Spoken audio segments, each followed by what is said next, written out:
everybody, welcome back to our channel, Dr. J and your health. How are we doing? I know you're kicking and boxing as usual. I am rocking. Right, it's great to be back. Okay, so we continue with our Ramadan health series. Today we'll tackle another important aspect that also has to do with what happens in Ramadan. You know, Ramadan has so many activities that go on aside the usual Ramadan fast. Okay, there are others we always speak about. Okay, the worship aspect and also the communal aspect. All right, so there's a very important aspect that normally we do not see its impact in terms of our health. And today I just want to tackle a bit about that, and that's the social or communal aspect of Ramadan. So during Ramadan, what do we see? We see our mothers and our sisters and our wives getting together, preparing meals for the breaking of the fast and also for the pre-dawn times. We see us gathering in the mosque, mostly the men gathering in the mosque for the congregational prayers, okay, and also the optional prayers like the Tarawih Salah, where after Isha prayer there is an extra spiritual prayer that the Muslims engage in, and all of these tend to increase the social interaction.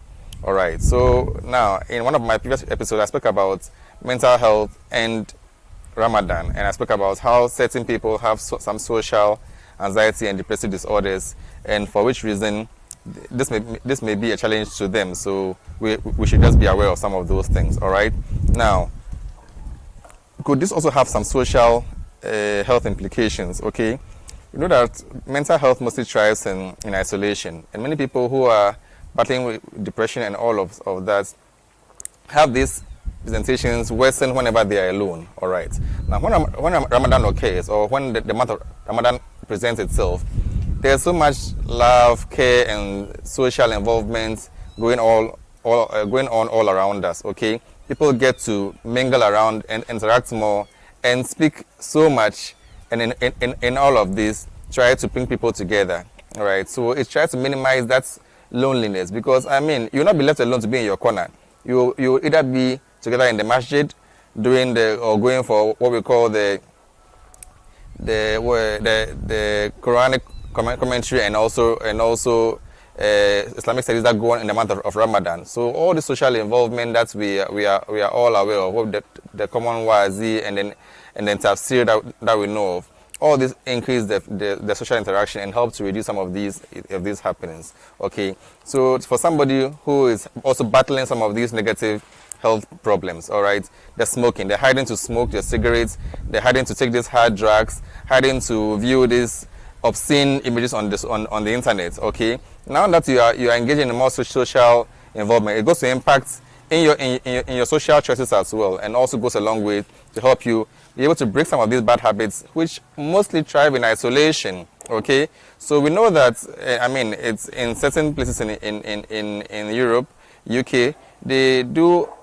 apply the Ramadan concept to try to get people to stay off cigarette smoking. Okay, so they apply this as some form of therapy to get people to also come off some of these negative and harmful practices. Okay, and we all know what also goes on in mental health by forming some social clubs. Okay, so that people can be able to come up from these issues which are nagging, and we keep on going back to them once we are not able to completely win ourselves from it. Okay, so this is just to hammer on the social activities that's going on in Ramadan, okay, and tell us about its health implication. All right, so there's a positive aspect that we've spoken about, which helps us to break bad habits, okay, which helps us to come out of certain triggers which normally lead to our mental health problems like depression and also anxiety issues. Okay, and all of these go a long way. There's so much care that is spread in this month, and it all goes a long way to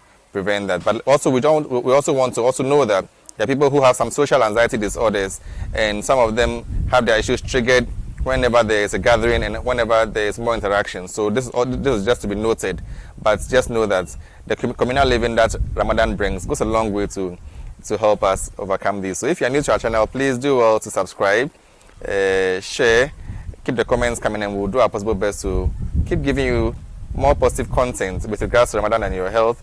And when the month of Ramadan ends, we'll continue with other important health discussions so that we can all make health our priority. I have made health my priority. Hope you also make health your priority. So we meet again. I hope you keep the love coming, and then all the best. Bye-bye.